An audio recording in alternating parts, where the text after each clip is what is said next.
জি ভাই, কথা বলে যেমনটা জানতে পেরেছি যে তারা অনলাইনে ক্লাস করতে চায়। এক্ষেত্রে ডাকসুর থেকে কোনো প্রস্তাবনা দেওয়া হয়েছে কিনা? আচ্ছা, এই ক্ষেত্রে মিশ্র প্রতিক্রিয়া আছে। কৃষি শিক্ষার্থীরা অনলাইনে চায়, কৃষি শিক্ষার্থীরা চায় যেভাবে ক্লাস হচ্ছে এভাবে হোক। তো আমরা বলেছি যে যে ডিপার্টমেন্ট যেভাবে চাই তারা আমাদের কাছে আবেদন করলে আমরা বিশ্ববিদ্যালয় প্রশাসনের সাথে কথা বলবো। তো কৃষি শিক্ষার্থী আমাদেরকে সে আবেদন করেছে, আমরা ওই ডিপার্টমেন্টের সাথে কথা বলেছি, বিশ্ববিদ্যালয় প্রশাসনের সাথে কথা বলেছি। তো আমরা চাই যে এই শিক্ষার্থীরা যেভাবে চাবে আমরা ওইভাবে তাদেরকে হেল্প করবো। ধন্যবাদ। আর এর বাইরে আমরা সেলফ ডিফেন্স কোর্স শুরু করেছি। সেলফ ডিফেন্স কোর্স 28 তারিখ, আগামীকাল থেকে 28 তারিখ, আগামী পরশু থেকে শুরু হবে। আমরা আশা করব শিক্ষার্থীরা আসবে। আমাদের হচ্ছে মল চত্বরে 10:30 থেকে শুরু হবে এবং আমি নিজেও থাকবো সেলফ ডিফেন্স।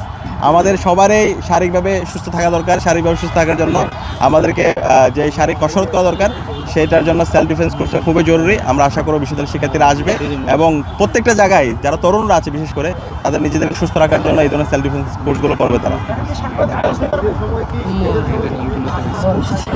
হ্যাঁ, আচ্ছা। আর এই সেলফ ডিফেন্স কোর্স আমরা প্রত্যেকটা মেয়েদের হলে ইতিমধ্যে করেছি। 5টা মেয়েদের হল আছে, প্রত্যেকটা হলে করা হয়েছে। এর বাইরেও আমাদের এই কোর্সটাকে একটা প্রাতিষ্ঠানিক রূপ আমরা দিব এবং এটা চলতে থাকবে। বিকাশ পেমেন্টে 10,000 টাকার বেশি অফার। শপিং চলছে তো।